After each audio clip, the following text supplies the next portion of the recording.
नमस्कार फ्रेंड्स, आप सबके सपोर्ट के लिए बहुत बहुत थैंक यू। ऐसे ही आप सबके लिए मैं लाती रहूँगी informative video regarding parenting and regarding the studies of the students. और आपके चाइल्ड के लिए क्या बेस्ट है हम ज़रूर बात करेंगे। आप मुझे कमेंट में लिख सकते हैं अपनी क्वेरीज़, मैं ज़रूर उसका सोल्यूशन बताऊँगी। तो जैसा है कि मेरा एक्सपीरियंस है उस हिसाब से आपको बताऊँगी। नमस्कार, आज शुरू करते हैं। आज का टॉपिक यह है कि आज मैं पीटीएम में थी।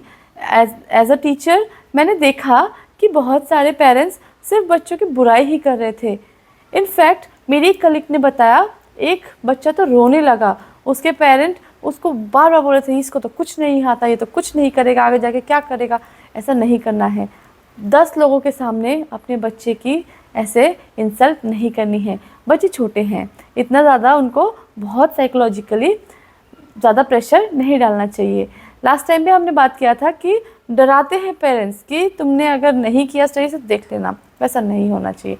तो क्या होता है, एक्चुअली एक इफ़ेक्ट होता है जिसको बोलते हैं पिग्मेलियन इफ़ेक्ट। मतलब हम जैसा बच्चों को बोलते हैं बार बार या फिर सबके सामने, तो वो जो है बच्चे के सबकॉन्शियस माइंड में रजिस्टर हो जाता है और बच्चे को लगने लगता है, उसका सबकॉन्शियस माइंड उसको बोलता है कि मैं तो ऐसा ही हूँ। अगर हम सबके सामने बोलेंगे कि मेरा बेटा तो शाय है, इंट्रोवर्ट है, ही डोंट ओपन अप, तो क्या होगा, उसको लगेगा कि ऐसा ही है तो मैं शायद ऐसा ही हूँ।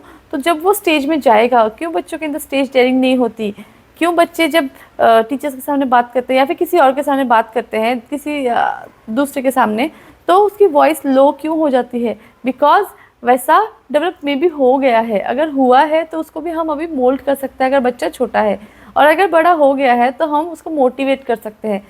देखिए क्या होता है, अगर 10 लोगों के सामने हमने बार बार बोला तो बच्चे के अंदर वो इन्फीरियरिटी कॉम्प्लेक्स डेवलप हो जाती है। फिर वो खुल के बात नहीं कर सकता लोगों के सामने।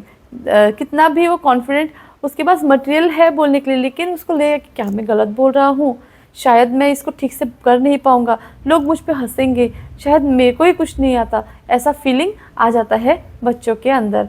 अगर मम्मी पापा सपोर्ट नहीं करते इमोशनली, टीचर्स तो करते ही है support, but as a parent हमारी सबसे इम्पॉर्टेंट कि हमारा बच्चा ये है, हमें उसको सपोर्ट करना है। हमने देखना है कि उसकी क्या कमियां हैं, हमें उसको उसी दिशा में उसको सपोर्ट करके आगे लेके जाना है। और उसका जो अच्छा पार्ट है उसको तो बहुत ब्रश अप करना ही है, ताकि क्या होता है, जो चीज़ उसका अच्छा है तो और अच्छा होगा, उस फील्ड में वो जा सकता है। तो आज मैंने यही चीज़ बहुत पेरेंट्स से सुना कि हमारा बच्चा तो करता ही नहीं ये काम, मैम वो बस मोबाइल देखता रहता है। नहीं, हम कितना बोले पढ़ो पढ़ो पढ़ो, नहीं पढ़ता। लेकिन आप क्या उसके लिए 100% अवेलेबल थे? कहीं आप उसको पढ़ने के लिए देख के आप तो स्क्रॉल नहीं कर रहे थे अपना मोबाइल? वो देख लीजिए, आपने वो बच्चे के साथ बैठना है। मैं एज अ टीचर, मैं पूरा दिन काम करके आती हूँ, आने के बाद मैं और मेरा बेटा 1 आवर कुछ भी हो जाए हम स्टडीज़ करते हैं। Earlier I used to take tuitions also, but मेरे को ऐसा फील हुआ कि मेरे इतने ज़्यादा काम करने की वजह से मेरा बेटा नेगलेक्ट हो रहा है। तो व्हाट आई डिड, स्कूल तो है मेरा, उसके साथ बच्चे के साथ सिंकअप हो जा रहा है वो टाइम, लेकिन उसके बाद के जो टाइम है जो उस बच्चे के टाइम के साथ सिंक नहीं हो रहा था। मेरा बेटा 5 ईयर्स का है, तो मैंने क्या किया, मैंने वो ट्यूशन्स बंद कर दिए। क्यों? मुझे अपने बेटे पे बहुत ध्यान देना था, उसके लिए इमोशनल सपोर्ट बनना था, उसके लिए उसके लिए फिज़िकली अवेलेबल रहना है, मुझे उसकी स्टडीज़ लेनी है, उसको जो चाहिए उससे थोड़ी सी बात करनी है, खुल के बात करना है, ताकि वो मेरे और मेरे बच्चे के बीच में अच्छा बॉन्डिंग बन सके। ये मैंने एग्जांपल दिया अपना, आप भी किसी तरीके से कर सकते हैं। कितने भी बिज़ी हो आप, आई नो आजकल घर चलाना बहुत डिफ़िकल्ट है, दोनों मम्मी पापा को काम करना बहुत ज़रूरी है, आप करिए काम, लेकिन घर आने के बाद जो टाइम आप अपने मोबाइल को देते हैं वो टाइम थोड़ा सा अपने बच्चे के लिए निकालिए, वो बहुत ज़रूरी है। एटलीस्ट जब तक वो बच्चा आपका 7 ईयर्स का ना हो जाए, 10 ईयर्स का ना हो जाए, उसके बाद थोड़ा थोड़ा आप दे सकते हैं, अपना टाइम भी निकालिए। बच्चे के सोने के बाद देखिए ना, बच्चे के सोने के बाद आपको जो करना है करिए, बट बच्चे के सामने एटलीस्ट बच्चे को थोड़ा सा हाफ एन आवर 1 आवर तो देना ही पड़ेगा, चाहे कुछ भी हो जाए, क्योंकि वो आपका बच्चा है, आपको उसकी फ़िक्र है ना। तो हमें उसका बॉन्डिंग अच्छा बनाना है, तभी जाके आगे जाके वो बच्चा आपसे चीज़ें शेयर करेगा। कुछ तकलीफ़ है तो वो चीज़ आपसे शेयर करेगा। अगर आपकी और बच्चे की बॉन्डिंग अच्छी नहीं है, आप बच्चा आपसे डरता ही रहेगा, तो आगे जाके भी चीज़ें वो छुपाएगा, हाइड करेगा। तो फ्यूचर में ऐसा ना हो, इसलिए हमें अभी से ही प्रिकॉशन लेना बहुत ज़्यादा ज़रूरी है।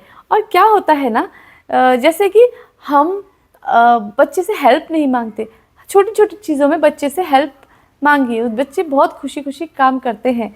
अब थोड़ी थोड़ी, जैसे प्लांट में वाटर डालना या फिर कुछ कुछ काम छोटे छोटे उसके एज के हिसाब से उसको दीजिए, है ना। तो वो बहुत ज़्यादा ज़रूरत है इस चीज़ की। और क्या होता है, जैसे कि बच्चा जो है, हम डिटरमाइन कर लेते हैं कि बच्चा ऐसा ही होगा आगे जाके, तो वैसा नहीं है। हम बच्चे को यही एज है जो जिसमें हम मोल्ड कर सकते हैं। मोल्ड कैसे कर सकते हैं? बोल बोल के नहीं, साथ में उसके साथ में बैठ के हमें अपने आप को बदलना होगा फर्स्ट। अगर आपको बच्चे का मोबाइल देखना बंद करवाना है तो पहले अपना मोबाइल देखना बंद करना होगा, तब भी जाके बच्चा अच्छे से अपना, अगर मैं रीड कर रही हूँ तो वो भी रीड करेगा। मैं एक इंसिडेंट बताती हूँ।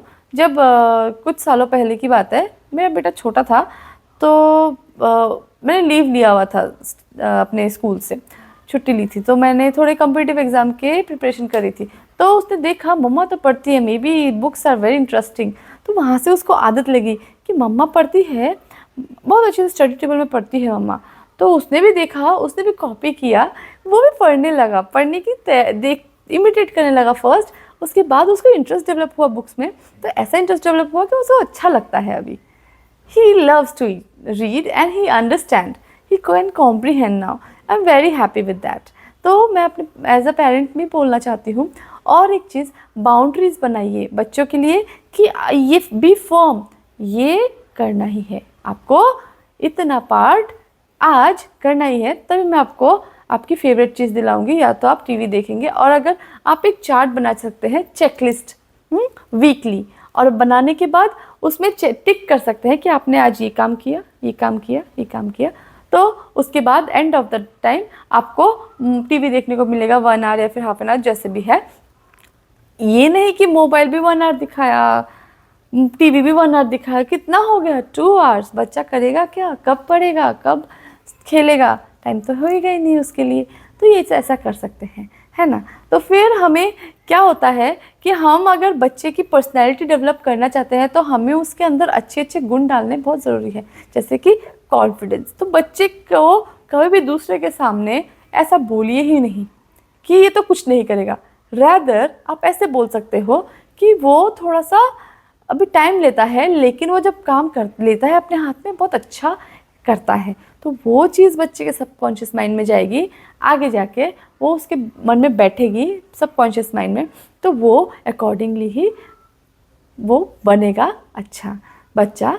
और हमें जैसा बच्चे को मोल्ड करना है, ऐसे ही गुड पॉजिटिव एफर्मेशंस देके, या फिर अच्छे से किसी से हम बच्चे के बारे में बात करते हैं तो वैसे ही बोल के वो सुनेगा, जो चीज़ वो उसके सबकॉन्शियस माइंड में बैठेगा, वही वैसे ही पर्सनैलिटी बच्चे की डेवलप होगी। तो जनरली पर्सनैलिटी तो बच्चे की एक इनबॉर्न भी आती है, लेकिन थोड़ा बहुत हम उसमें ऑल्टरेशंस भी कर सकते हैं इस मेथड से। आप ज़रूर ट्राई करिए और मुझे कमेंट में लिख के बताइए कि ये क्या है, आपने ट्राई करेंगे, और अगर करने के बाद आपको अगर रिजल्ट मिला तो मुझे ज़रूर बताइए। Thank you.